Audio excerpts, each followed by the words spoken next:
What's up, YouTube? I'm back. I've been running around, messing around all day, trying to figure out parts on this.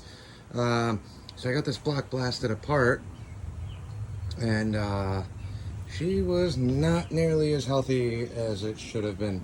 Like I said, it was in my truck when I got my truck originally.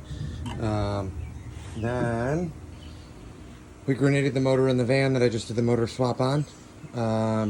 Put the new roller cam in there. That worked fine, and it seems to be running super good. We had some distributor issues yesterday, but that's all fixed now. Runs like a top. The old crankshaft, I got two laying out here right now. This is the crank I just pulled out of the truck. If I run my fingernail across it, I'm sure you can probably see it in the light. This does not look too hot. Fingernail test makes that even worse.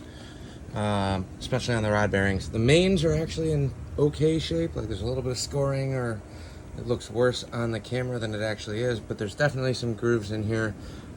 It needs to be recut. I called the machine shop right down the road. Unfortunately, in our area, and I'm sure it's probably like this in a lot of places, machine shops are closing. You have a couple old timers that are still doing it. They're retiring or dying, as crappy as that sounds. And I'm kind of running out of places to go. All of the machine shops that I used to use, even some of the Harley stuff, for all the old bikes, I'm running out of people to use, or their availability, or they're not really actually working, or they're slightly retired, or they're dying. So here's where we're at. This is the crank I pulled out. Like I said, there's definitely some scoring on the crank, more so than I'd like to slap it together. Could I hit it with emery cloth and have it run? Most likely. This motor ran great. Also, in the course of pulling that motor apart earlier today, I don't know if you saw it in the video, but when I pulled the cam out, this is a chunk of cam bearing. This is not the full bearing. This is just, let me see if it'll focus here. Not the full cam bearing, but the coating that goes on the cam bearing. So this block needs a ton of work. I just ordered all of the parts to re-bearing the whole thing. I'm going to do cam bearings, I'm going to do crank bearings, main bearings. And with this crank being a little on the chewed up side, I was really kind of going back and forth if I want to just do a quick garage polish on it and try and get it smooth enough and just ship it down the road. So like I said, on the Falcon, I'm definitely just trying to slap that together and get it running. Also got my truck back, that's in the back there. You guys haven't seen that yet, but here's where we're at. When the motor grenaded in the van, I also had this crankshaft. This one has been recut.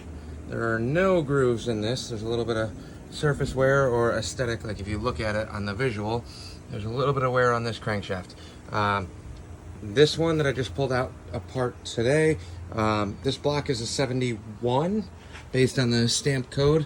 It had all Ford bearings on the inside, factory standard spec sized rod and main bearings. So I believe, to the best of my ability, the rods are also stamped 71, the block is stamped 71. So as far as I'm aware, this is a bone stock 71 block. This crank came out of a 78 block. However, I got it stashed over in the corner here. All of the rods and the bearings and all of the parts, I labeled everything a D8, which would put it at a 78.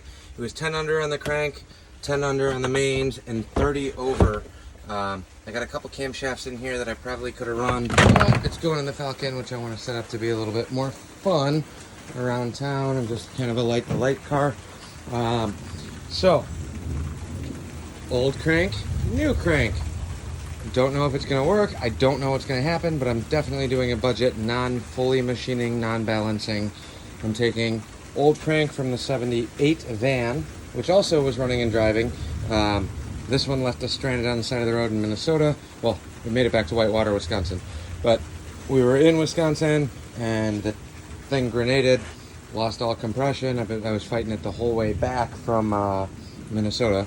But we made it to Whitewater. Popped the heads off of that on that, and the valves were completely sunk. Really, really bad. I will get videos of that at some point.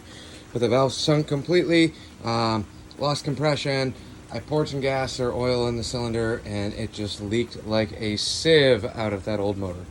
This motor, top end wise, I know I did a compression check before I pulled this out of the truck and dropped it in the van last year, so that should be good.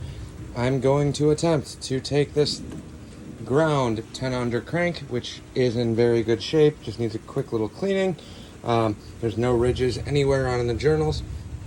We're going to slap this back in this motor. I just ordered 10 under bearings to go with this crank, and then I'm going to run the stock top end stuff here, which I just pulled out. Like I said, the goal is to try and get this thing running and driving under its own power as fast as possible. The cam on this motor was also wiped out. I got that sitting over here. Not terrible. Could I run it? Yes, but there's a ton of scoring here on the journals. This one's really bad. I tried hitting this with emery cloth to see if it would polish out. It will not. All of the polished finish, you can literally feel the polished ends, nice and smooth up here on the lobe, to nice rough sandpaper feeling down here. So, with the cam being kind of wiped out, I just ordered a Summit Racing flat tappet cam. Everybody I talked to, everybody else, like, recommended trying to find a vintage set of cams because of a lifter problem. I don't know if it's going to work. I will keep you guys updated. I'm not sponsored. I got nothing out of anybody. I paid full retail for everything through Summit, but I bought a Summit, I'll get you the specs tomorrow. I bought a Summit cam with lifters and then the recommended trick flow valve springs. So I'm going to yank these heads apart. I would like to go through and port those. Not go over the top, but I'm just going to knock down some of the high edges, clean those up a little bit, and drop the new springs in. That will be the cam that's going into this block, and hopefully, based on a couple people I talked to today, that said buy an old vintage cam and lifter set if you can find one, because it is a 50-50 crapshoot on whether or not you're going to get the motor to break in or grenade itself. So that's kind of where we're at right now. I will keep you guys updated. Parts are a couple days out, so I meant to at least turn this on beforehand. I did not, but I started sanding down all the gasket areas. I'm going to clean up all the gasket faces. I did the top side already on a rough one. I'll flip it over, scuff up the oil pan, clean all that up, get everything prepped for reassembly. Ideally, once the bearings and parts come in, all of this will go right back in as quick as possible. Like I said, gonna run the crank. There's about a 7-year difference. Bore is this. This one had a 30 over piston on it. I'm hoping it'll work. I don't know, but if it's a little shaky or I run into issues, then I will deal with that down the line. But I'm kind of rolling the dice on this one just to get this thing on the road and running. Other than that, I'm going to keep scraping gaskets. You guys don't need to watch that. That's the most boring part of building an engine. So I will get this prepped and catch you guys later.